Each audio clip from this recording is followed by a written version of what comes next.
Let's get into it. Let's get into it. Mhm. Let's get into Ma Rainey's Black Black Bottom. bottom. No, I know it's just a weird turn of phrase. Well, it is funny because my wife's like, "What are you watching?" And she's like, "What?" She's never heard of August Wilson's 1982 play. I guess not. No, and I had not either. And I'm curious. You are reading it right now. Is that right? I am, and it was one of those things where, you know how I am. I've talked to you about how I am about reading stuff before I watch it, and I know that we're kind of opposite on this, but I felt like reading a short play, and then I remembered, oh, this is based off one, and I kind of regretted not reading Fences, Denzel Washington's adaptation of August Wilson's play.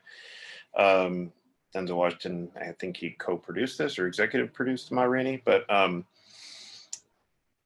so I figured I'd give this a shot, and it was one of those things where like I had to watch the movie before I was able to finish the book. So it was like now I'm in a situation where like I can't get these characters.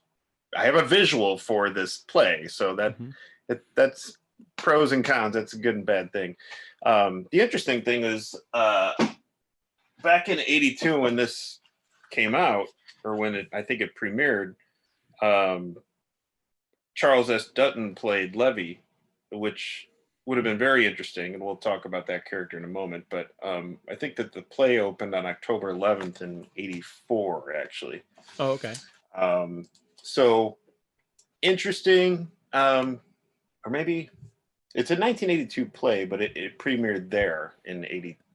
So it's possible he wrote it in '82, and that's Yeah. like the copyright and stuff, and then it got produced or Right. something. I don't know the history of it, but Yeah. here's a question. So you started reading the play, then you watched the movie, and now you've got to finish the play. So can I assume that you didn't know? Did you go through the entire cast list of the film before you started reading the play? Or of the film? No. Yes. Okay. So did you? Did you know that Chadwick Boseman's in it? Probably Viola Davis. Were there any characters that you would sort of, while you're reading this play, you're picturing Davis and Boseman in those roles, but kind of making up what you would think other characters might look like? Whenever you read a novel, you kind of paint a picture of what someone might look like, and then you watch the film, or at least the first half of it, and then did you have to rejigger your brain to be like, oh, that's that character, that looks nothing like the person I had in my head? If I would have gotten further along in the book, then maybe that would have been the case. But I hear what you're saying. Sometimes you have to calibrate your brain, and there are some descriptors in the play about like when characters enter on the stage, what they are, how to differentiate them. There's a description of the three jazz players, Cutler, Toledo, and Slow Drag. There's a description of them, and sometimes when you're reading a play, you have to go back to those descriptions to remember, okay, what did these people look like? Okay, all right, good. And so I was just kind of getting used to these characters when I had to realize I had to watch the movie. So I wasn't totally established with them. I was established in their world, but not with them just yet.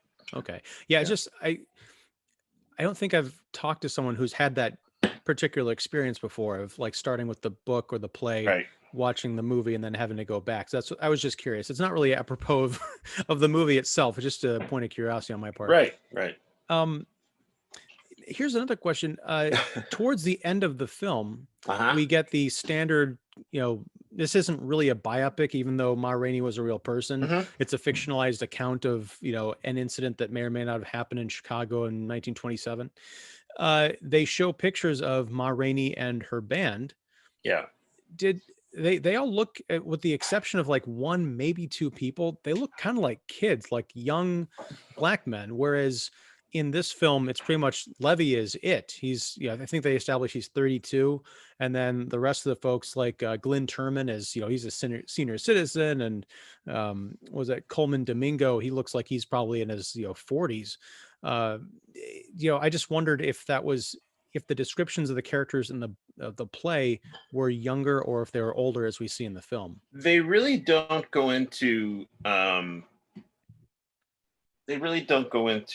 like they feel more like established characters, like they've been doing what they're doing for a while. Mm-hmm. But they really don't go into. Well, okay, Cutler's in his mid-50s in the book. I think they're all somewhat this trio: the bassist, trombonist, and the piano player. It seems like they're established. They've known each other for a while, and they seem like they could be middle-aged. Okay.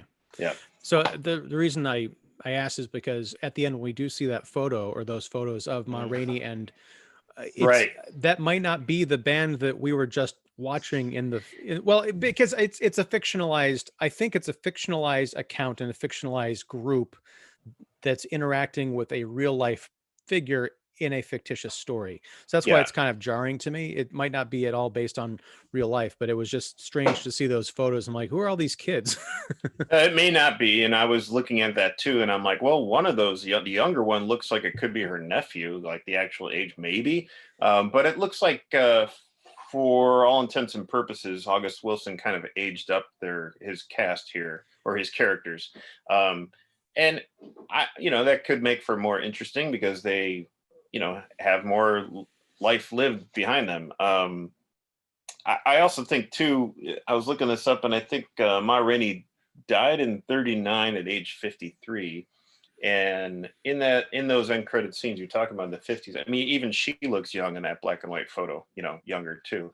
Mm-hmm. So, who knows? As far as the way this movie's cast, it does seem age. I'm going to say age appropriate. Sounds like a children's film, but it does seem this is not for kids. No. It does seem age appropriate for the book, and how the play is written. So that kind of makes sense.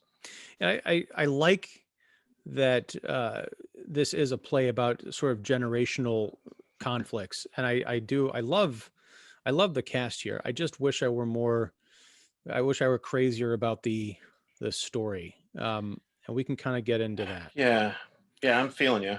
So it's 1927. It's Chicago. We open in Georgia, where we're sort of treated to an introductory song with Ma Rainey and her band. You've got Levy, played by Chadwick Boseman, who's the hotshot like horn player who's making eyes at the girls, and he's trying to upstage Ma Rainey with his playing and her singing. It's like a little kind of not dueling pianos, but that kind of a thing. Cut to Chicago. They've gone to a studio called Hot Rhythm Recordings, where they are setting up to record I guess, I don't know if it's a full album, but it's like a few songs. Yeah. The centerpiece of which is going to be Ma Rainey's Black Bottom, which I had not heard this song before, but it's great. Like once we actually get to hear the performance in the middle of the movie, it really is kind of a centerpiece. But there's all this drama. The supporting band shows up. Ma Rainey is, I think, an hour late with her kind of mini entourage, including her nephew and this like young ingenue type. Yeah. So we get the dynamic between these three older guys and this young hotshot kid who's talking about, he's going to start up his own band and write his own music, and he's got to deal with the management of the record company. This guy Sturdivant, who's putting up all this money. So, spoiler alert, turns out to all be a con. But I just want to talk about how uncomfortable I am with the amount of N-bombs that are all throughout this movie. Is this in the play as well? I'm not. It probably is. Honestly, it doesn't.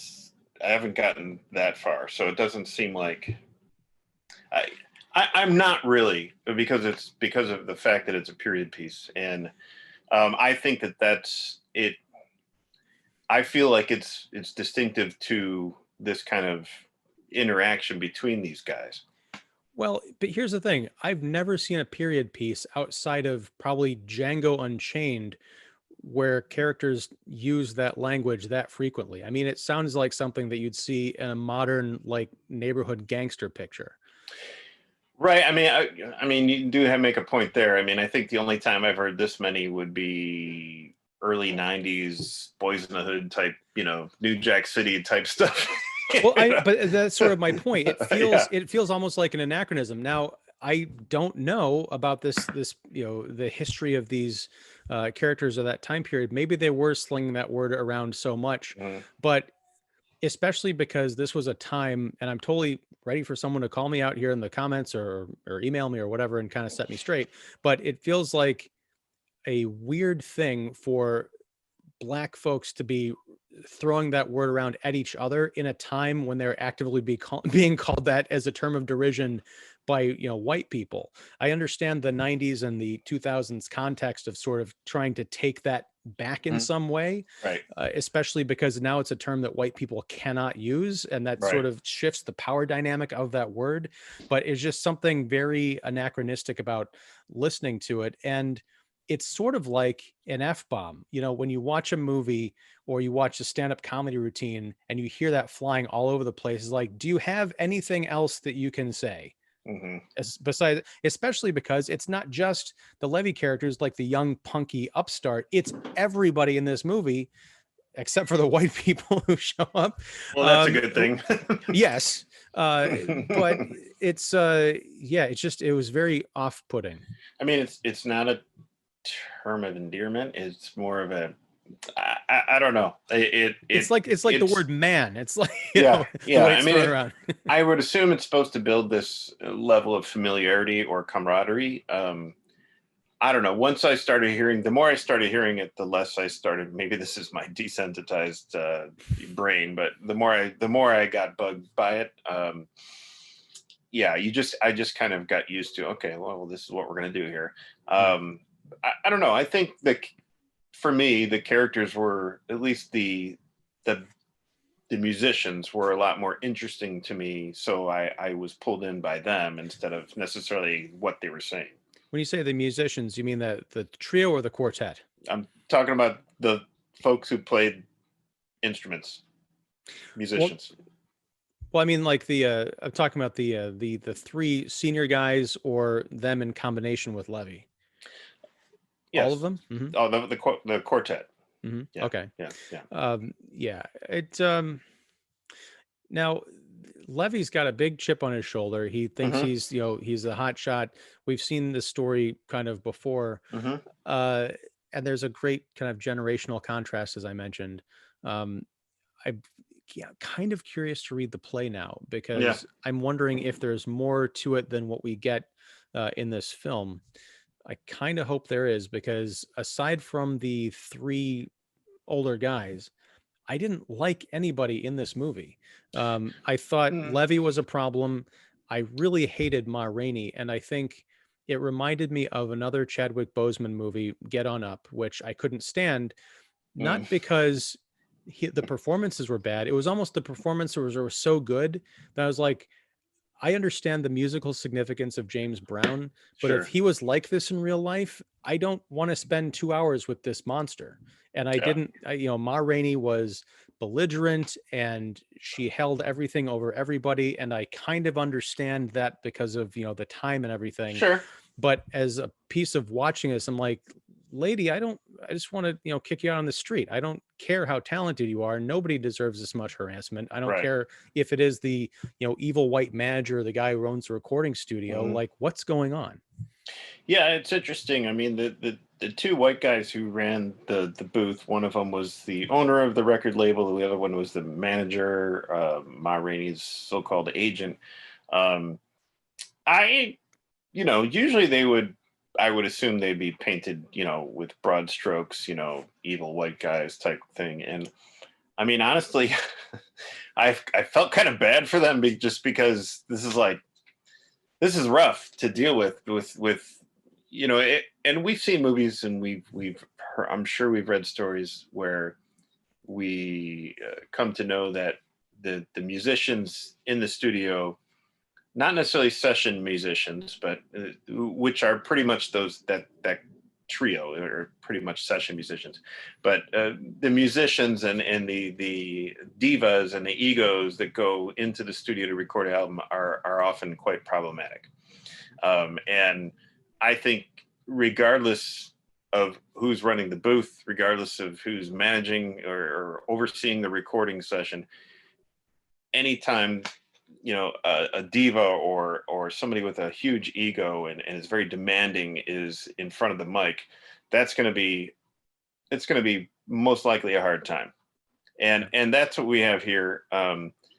She Ma Rainey is, when we start to get to know her, it's more of a word of mouth. The manager, what's his name, Studevant? Sturdivant, yeah. Yeah. He's like, where's Ma? She's late. Levy's late. The session players, the trio, they're on time. It's 1 o'clock. They're okay. They'll be here. Okay. But so we get this anxiety surrounding Ma and Levy already, but they're not even on screen. That's interesting to me, because it's like, okay, geez, they're running late. They're the talent. Where's the horn player? Where's Ma? Okay. And, and when they do show up, both of them have a certain level of ego, just like on display, just walk in with, like you said, a chip on their shoulder. Both of them do. Mm-hmm. And, for different reasons, I suppose. But that could be an interesting attribute to bring to the story, an element to bring to the story. But I just feel like, after a while, I found myself more interested in the trio of session players than I was in Viola Davis's Ma Rainey or Chadwick Boseman's Levy. Boseman and Davis, great actors, Mm-hmm. right? And I think obviously this movie is going to get special attention because this is Boseman's last performance. Is this officially his last performance? I assumed he had some in the can, so I didn't know if this was like it. I think so. Okay. I think so. And he's good here. He is. Davis, on the other hand, I just think she's one note and kind of big. It's just like almost like overpowering everything. It's like it just feels like the same thing. She kind of bulldozes her way through the movie. Yeah. And maybe that's the character, that's fine, but I don't know. I just think that there's a kind of missed potential here, and maybe it's just not in the play. I don't know. Yeah, and I think I think Davis does really great here. It's just, again, and to your point, she does bulldoze through the film, and the way that she's written, I think, is pretty one note. Even Levy, to a certain extent, we do get something resembling depth, or at least it's a scene that's meant to evoke a certain kind of sympathy, which I think it does, sort of, when we talk about his origin story, sort of with the horrible thing that happened with his mother, and then later his father. But the way that he internalized what happened to them and then decided to wrap that into his new personality as a vicious kind of monster that's waiting to get out and enact revenge on the world. I understand that, but again, I don't necessarily want to watch that, because that's not and this is my enlightened, 21st century looking back perspective. It's not the way to get around in the world. Sure. There are people like that, though. Yeah, I understand that. But to make them, it's not that Levy is the hero of the story, but it's August Wilson, I assume, and maybe it's in the play, maybe it's just filtered through adaptation, but this movie reinforces that idea of the difficult temperamental artist. It's very rare that we get to see these movies where it's like, yeah, the artists are just decent people and they're really talented, and yeah, sometimes they might blow up, but you know, they're good at heart and people like them, they want to be around them. This is another in the string of like, in order to be a successful artist, you have to be difficult and scrappy and unpleasant at all times. You know, one of the earliest scenes we see with Ma Rainey is her essentially molesting that young ingenue lady, and then later on Levy has his turn with her too. It's unclear how much, to use that term, agency this young lady has, whether or not she's bi and just playing to scheme to get ahead in this, you know, microcosm of a music world, Mm-hmm. or if she's being taken advantage of, in which case there's nothing sexy about it, there's nothing cool about it. It takes my estimation of the characters who are taking advantage of her, if that's what's happening, down several notches from which they don't recover. Yeah, I mean, they seem like very much carnal and raw creatures, you know, characters. I would I say guess predatory. yeah, creatures is a good word. I mean, because Yes. they just feel like when you describe somebody as a creature, it's that their emotions are just so on the surface, and their inhibitions are gone, you know, and their filters are pretty much gone, you know, and that's pretty much these two characters. And yes, there is some sympathy with some of the backstory with Levy, you know, to understand and everything, but at the same time, I think with Levy, um, his ego can be front and center and described as, you know, he's not necessarily a young upstart, because you know we could assume he's in his Well, he's 32, I think. yeah, Yeah. yeah, yeah. So, you know, he might be, this is, who knows, feeling like he might be reaching the point where he might be old enough to be forgotten. Who knows? Yeah. And he might be the type of guy who's like, he keeps on saying, "I'm getting this band together. I'm writing these songs." Is he? We never really have proof of that. So it's, who knows? You know? Well, yeah, and also towards the end of the film, when he's, you know, throughout the movie, he's shoving songs at Sturdivant, saying, "Here, I wrote this for you. You asked me Hmm. to write these for you. Now, when Hmm. can I record?" And towards the end of the movie, we find out that Sturdivant has no intention of recording this guy or anything, but the rest of the trio is constantly telling him that he's a fool, he's a sucker, don't trust these guys. And Right. he's like, no, it's that ego thing. But at the end of the film, it almost becomes comical how dumb this character is.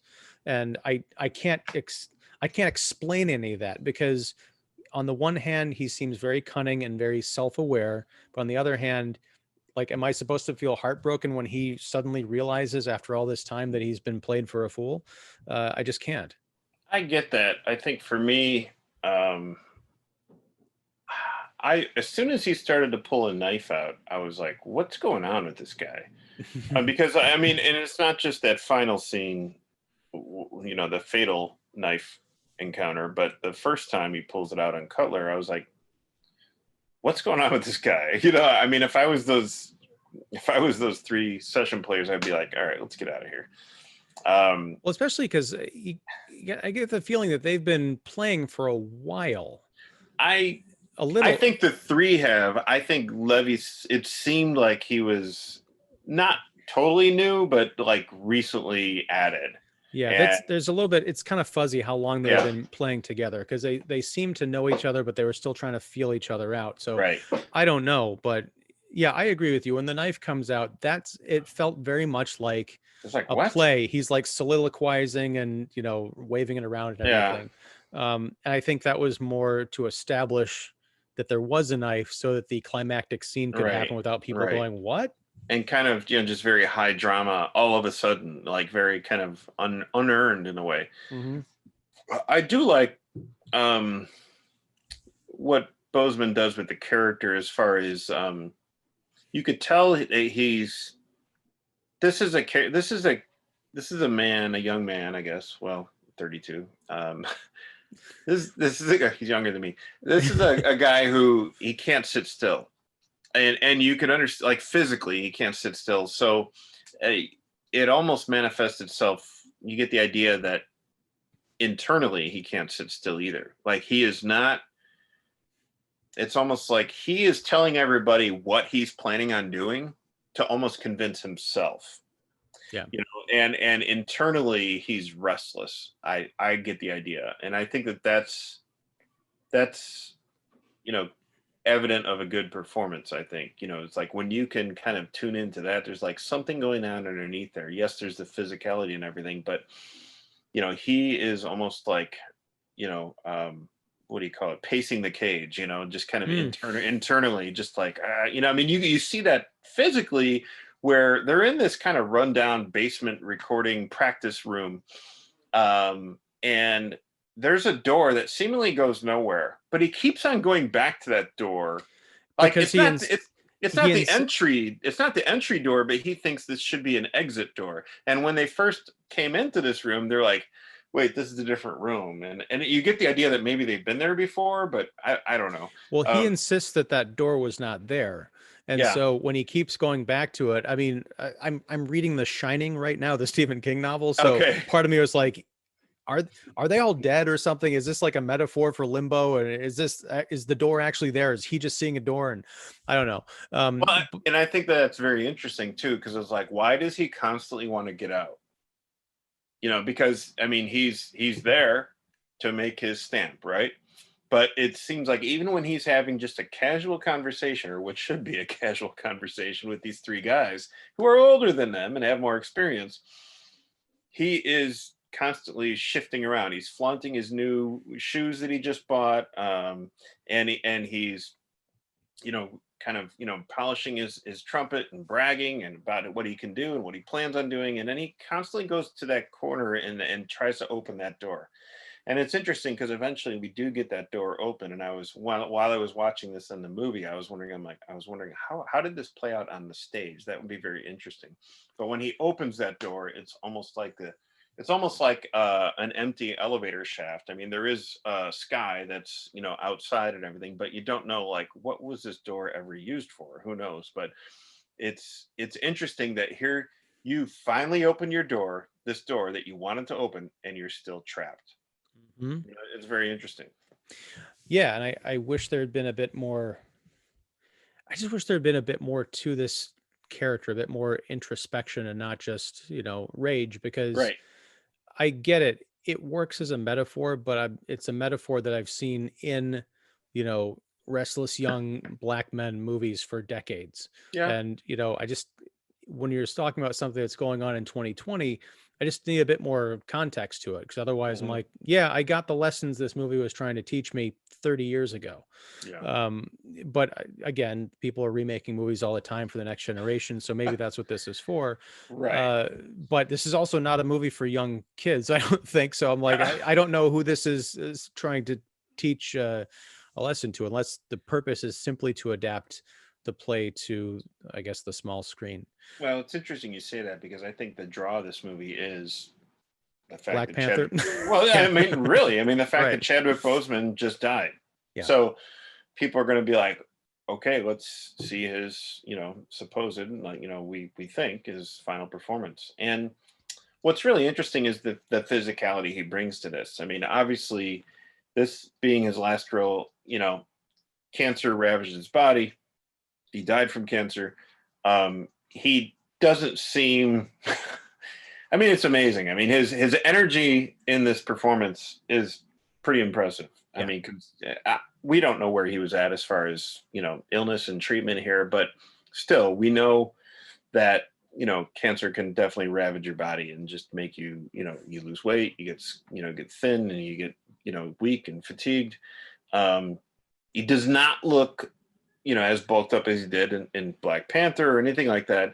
And I think it's interesting because if you compare, say, him with like an '80s Charles Dutton, who, you know, does not look at all like, you know, this Levy, and does not, you know, physically or acts that way. But if you imagine somebody who's a little bit more brawny, maybe shorter, with this attitude, there would be a bit more of a threat, right?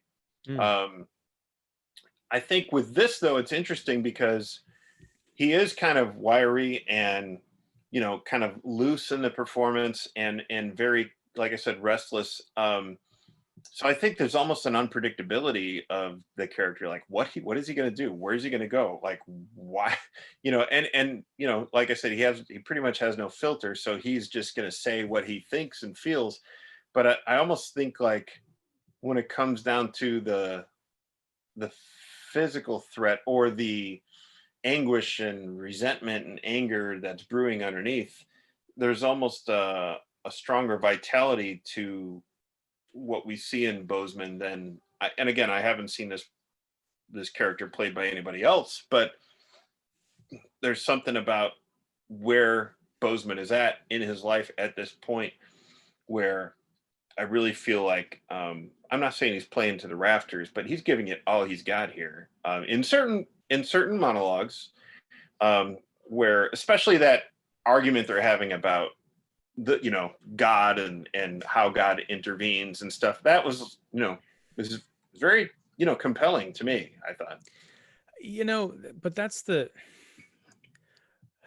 Yes, we've seen that before. I get it. it's not even that we've seen it before. It just seemed a little bit too literal, like Or melodramatic. melodramatic and literal. I mean, because Levy attacks Cutler. Cutler's faith, and Yeah. Cutler takes it very seriously, and they get into like Face and his fisticuffs. face. Right. But then Levy's like, fine, he said some really unflattering things towards God, but then he actually starts screaming at the sky, like, don't turn your back on me and come strike me down. I'm like, for a second, I'm like, there's a part of me that thinks that you think something might actually happen, or you're dumb enough to be buying into this stuff. I'm like, just kid, just seriously grow up. I know you're 32. You are acting like you're 12 years old. Well, I think part of that is the character is haunted from his past, and I get that. But as I was watching that scene, I was like, and this is not the only scene that I thought this. Um, I felt like, well, this scene, and maybe a couple others, it probably would have been better on stage. Because when you see somebody like yelling at the sky, even though they're in a basement recording session, you're yelling at the sky to God, it's like in person, sitting maybe a few seats away. I mean, that would be very interesting and kind of like, in your face. But being filmed on camera, I don't know if that always works, Well, this again, you have the play there, right? Yeah. How many pages is it? It's about 100, 107, 111. Wow. Okay. Yeah. So that's that's sort of in line with the runtime of the film, because this is like an hour and a half movie. I was just thinking that what I was thinking is completely wrong here, but I like what you're talking about, the context of a play, because usually you have more to the characters, things are a bit more fleshed out. Right. I could understand if I knew a bit more about Levy and frankly why I should care beyond the horrific thing that happened to him in his childhood. I might have taken that scene a bit more seriously, but watching it just on my little Netflix screen, I'm like, here we go. Yeah. I hear you. To your point, something you said earlier, when he pulls out the knife, like the other three should have just packed up their bags and be like, I'd be like, I'm out of here. Yeah. This is how it's going to be. I mean, I would have gone right to the white guys and be like, look, dude, he's a good horn player and everything, and we've worked with him before, but this is it. This is where we end. It was like the Mr. Blonde scene from Reservoir Dogs. And I don't know. I mean, I get maybe they were in a position where it's like, where else is their gig? Where else are they going to go? I mean, and how long are they here for? Obviously, they traveled to Chicago to record in this session. Are they originally from Georgia? Are they, it's like, where else would they go? Maybe they're, and when they started setting up in that room, they were like, look, we just want to get in and out and do this.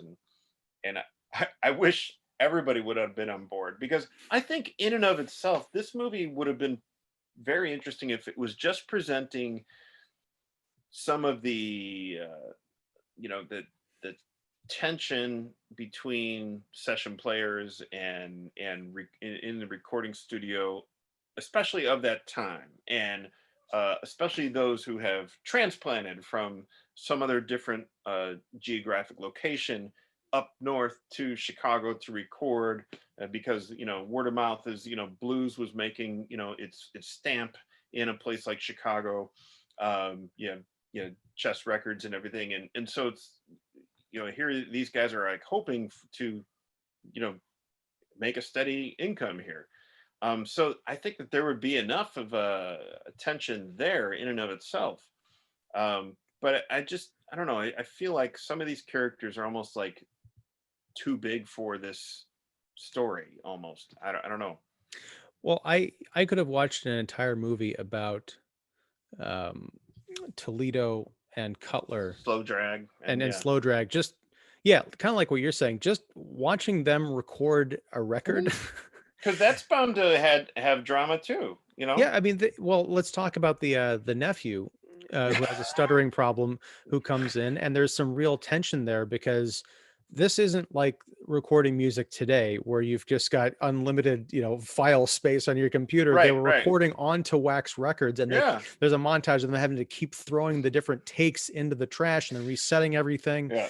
So this kid has a stutter. Ma Rainey insists that he be the announcer to kind of set up the song, but he just can't get through it until he does. And when he does, this is where the movie comes alive for about 5 minutes for me. I was like, I got a glimpse into the liveliness that this really could have been when they're all like, there's a tremendous surprise on the face of the other band members because they're just expecting to have to go through another thing. Yeah. And then but the moment that he got through his lines, Ma Rainey is there in a second singing her part, and then the rest of the band kind of fills in. Yeah. It's beautiful stuff. It is great.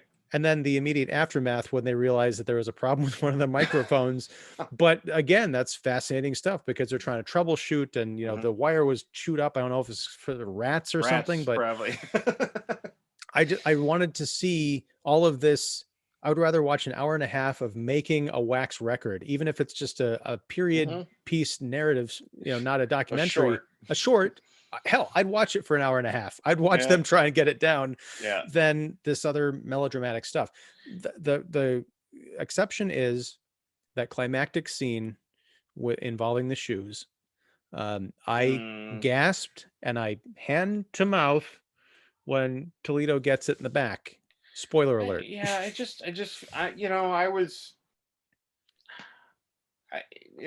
is kind of shocking and everything, but I was just like, really, why did we have to go here? It's like I just felt like I don't know. I mean, I yes, the knife was introduced already, and like you said, it would have to play out somehow in some way. But why would Levy lash out at these guys, any of these guys? I mean, he felt threatened, and he felt like my say in this matter isn't being heard or respected or appreciated. And obviously there's some scar tissue from the past there and everything, but I'm like, man, just walk out, or I don't know. It just felt like this. It just felt like very theatrical. It was, and I think half of the effectiveness of that moment was Glynn Turman's performance, and the fact that we'd spent a good deal of time with his character throughout the movie. Wanting to know so much more about him because he's obviously a much richer character with a great perspective and a past that we get glimpses of than Levy. Say the reason Levy lashed out in that moment is it goes back to the story of what happened with his parents and the idea that he knows how to smile at the white man and just bide his time until it's time to essentially for violent revolution. Now in the stairwell with Sturdivant, when Sturdivant says, here, I'll give you $5 for your songs, but I'm not recording you, it gets so close and you see fisticuffs, or something, but you see Levy getting up all in Sturdivant's business, but just knowing there's almost like the white man's force field, he's like, no, you back off. I don't have to say it, but back off. So he realizes he's not going to go attacking the owner, the white owner of a record label. So how does he lash out? He goes back and he's just polishing his shoes. And then this is interesting. I don't know if Spike Lee ever talked about this or if this is any kind of influence, but it reminded me of the shoe scene with Bugging Out and Do the Right Thing. Do the Right Thing, yeah. Yeah, it was a whole big thing about pride and the shoes, and you stepped on my shoes, and then problems happen. And this came, I mean, this play came before that, so that's By interesting. Yeah, like 7 years, yeah. yeah, beforehand. Interesting. So yeah, but it's a real, it's a tragedy. Yeah, And yeah. I think the reactions of the other two band members watching it, they're not just like screaming or horrified. They're Oh just yeah, I like, mean they're frozen. right, and there's kind of like this sadness, like not necessarily at Toledo, but just like, did it really have to come down to this? And Did you really have to yeah, be that guy? yeah, and it's almost like they may have seen something like that before, and it's unfortunate, and it is sad. Possibly seen it in themselves, because these are older Yeah, men who grew up, in likely even worse conditions than the probably. generation that Levy is part of. So they might have had their young upstart days, but figured out how to get along in an oppressive Hmm. society, which is nothing anyone should have to face. But they probably recognize themselves in that at some degree. Yeah. How do you think of? Do you approach movies that you knew were plays at one point a certain way? Do you observe things differently? Because that's one of the things I picked up when this movie opened. Is I'm assuming, because it's a play, and in the play, it describes the rooms that we're going to be visiting and sitting in. There's a couple different rooms. There's a sound recording room. There's an upstairs. There's a downstairs. There's a stage left and stage right, which represent that. But I'm assuming usually with a film that's adapting a play that will just go not necessarily like lights turn up on stage, nothing like that necessarily. We know it's going to be a little bit different, but I guess I was assuming that we would get right to the characters, whereas in this movie there's kind of like almost this established setting that doesn't take place in 1927 Chicago, but it's like you said, it's we get to know these characters a little bit when they're in Georgia, and we get to know a little bit of who they are. I don't know if that was really necessary. I'm there with you, because, and I hadn't thought about this until we started talking, but the opening Georgia sequence and then the montage, which was kind of interesting. They had like these old timey photographs, but Mhm. with modern actors dressed in period clothing sort of coming alive out of these photos, and Yeah, then newspaper clippings talking about this northward migration. right. It's cool, but in terms of the story that we're actually getting to, completely superfluous. You didn't even Not need that Georgia stuff. You not could have really gone right to necessary. Chicago, like said, Yeah, "Hey, we're in town from Georgia. Ma Rainey's a big deal, and we're here to record. We understand it's the right. 20s. We understand there's racism." Just get right to it. Right, or at You least know. and use that 5 minutes or whatever it is to give some more depth to these these characters. Yeah. I mean, yeah, and it's just because I think that these characters, especially after I've spent, some time with them, I think that these characters are so interesting. Then why not just, you know, open the film in the recording studio right away? It's like we've just arrived and this kind of thing. Oh, when we get to meet Ma Rainey, I mean, she just got in a fender bender outside the studio, and that's an interesting way to get to know her because we get her attitude right away, Mhm. and she's in the face of this white cop, and it's very Viola Davis, confrontational, very like in his face and everything, and You recognize the um cop?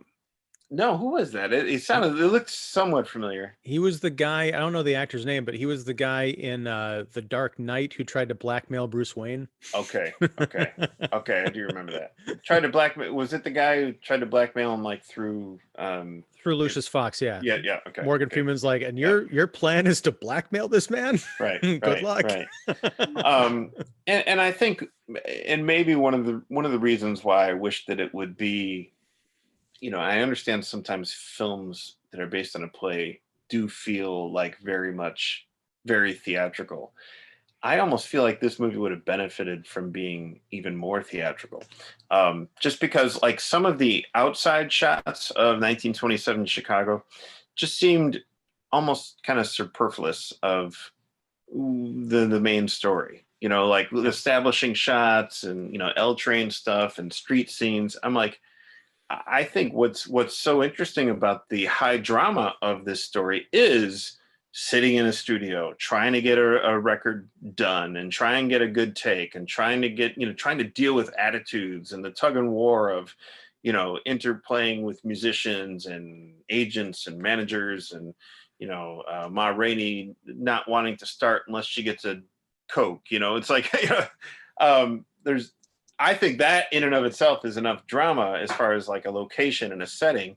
I don't think we need all this, you know, kind of CGI type, you know, 1927, you know, very saturated, bright, you know, looking period setting scenes.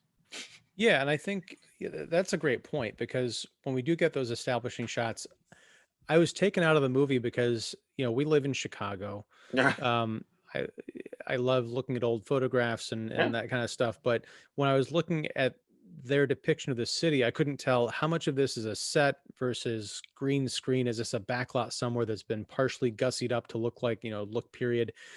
And it's almost like, unless you're going to go like devote all your time and energy and budget into doing a Right. Tarantino style recreation of it, just keep it in the studio, like you're saying, Yeah. No, because I it's hear you. distracting. I hear you. And it's, you know, I get really nitpicky as far as modern day Chicago stuff. But even in this, you know, I think that they maybe had like a Halstead Avenue sign or something like that, and it just felt like, here's what we think it would have looked like or something like that. You know, it just feels like very, you know, formatted. You know, something you could do in a really nice studio with a good budget. I don't, again, I don't know what the budget here is or anything like that. It just didn't feel like it was in service to the main story, Right. because once we get into it, the very intriguing and very interesting, you know, draw to the story is these attitudes, these emotions, these characters, and where this is going to go. Um, yeah, I mean, again, I think the draw here is this, you know, alleged final performance. Pretty sure it is, of Boseman, and um, you know, it's heartbreaking watching us to think that this is all we'll have from him.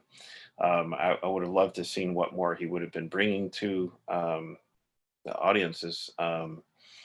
But, you know, other than that, I wish there was just a little bit more richness to, you know, who these characters were, given, you know, to us. And it's just one of those film adaptations of a play where I'm really interested in seeing, if we ever get back to live theater, I'm really interested in seeing a production of this.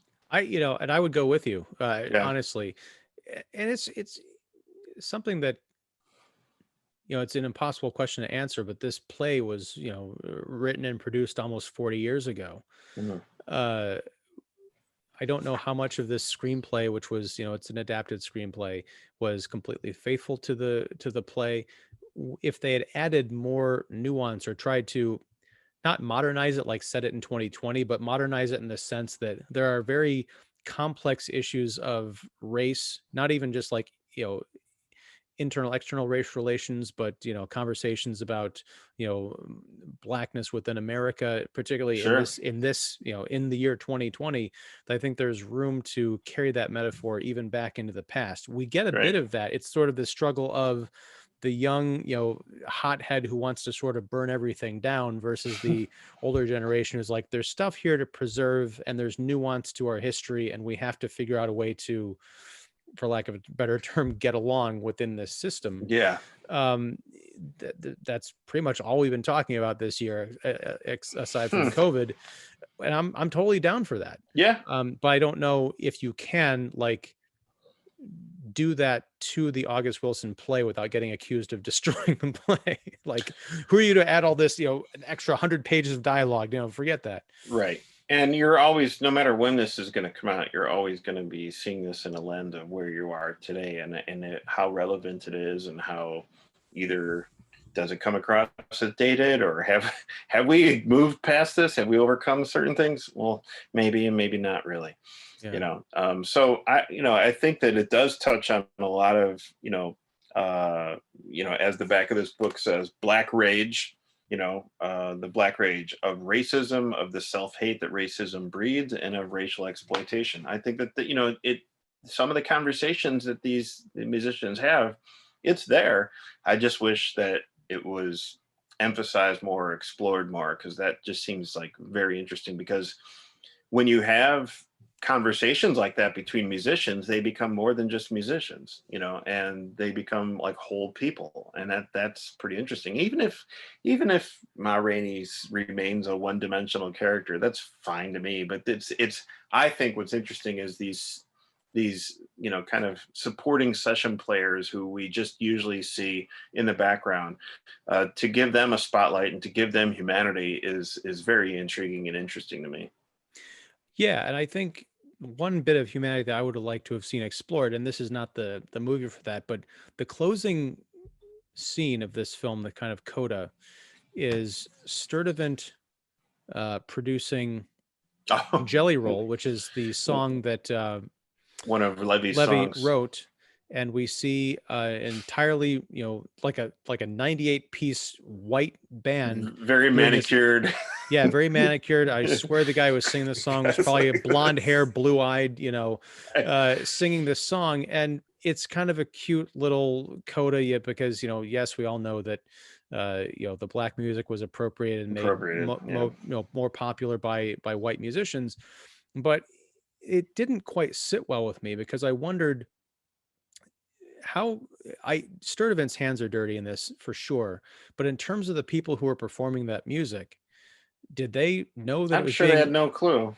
right? So I just feel weird having this sort of accusatory glance at these musicians who very may well have been, young, struggling musicians who wanted to make music, and they got their chance. And like some producer said, "Hey, here's a song, cool," and then I they never got sang it. I never got the idea that the movie or August Wilson or this director, it was, saying, "Oh, we're going to blame these guys." It's just, I think that it's an idea of like, well, sure enough, just like this record manager said, this is what happened, and this is how these songs wound up. But it is implicit in that the white characters end up singing this song, and ostensibly the idea is making it popular, something that Sturdivant can sell. Mm-hmm. He's talking about, I can't sell this kid. Underlying that is the idea that I can't sell this to With you. With you. Yeah. I could probably sell it with these white kids. Yeah. And if you look at the generational and racial sort of disparities, it's easy to look at, that's why we have this narrative of white people stealing black music and profiting off of it. I mean, that's Elvis Presley. I mean, that's right. that's how it was. I mean, that's of the time. That it wasn't a surprise to me at all, but I never really felt like, oh, these are some, I'm gonna point my target at these white guys now. And right, but what I'm saying is the film doesn't leave with any nuance. It's almost a punchline, but it's almost like a horror movie stinger, where it's like, this movie really doesn't have a whole lot of nuance, really. No. That's what's kind of bothersome to me, and why I think that it feels like it's sort of old fashioned in that way. Yeah. So that's, I was going to say get on up, but no. Let's get out. No. Oh no. Wow. That's Ma Rainey's Black Bottom. Yes. It feels like it's something that you'd find like on a menu or something. I don't know. What kind of restaurant? I don't know. I'll take 2 Ma Rainey's Black Bottoms and Ma Rainey's black bottomless fries, just like all you truffles. Can eat fries. Oh no. I don't know. I mean, that would be like maybe it's a drink. I don't know. Here's the thing. As much as I didn't care for the character as written in this movie, although I did like the performance, which we've established, I didn't like the character as written. Right.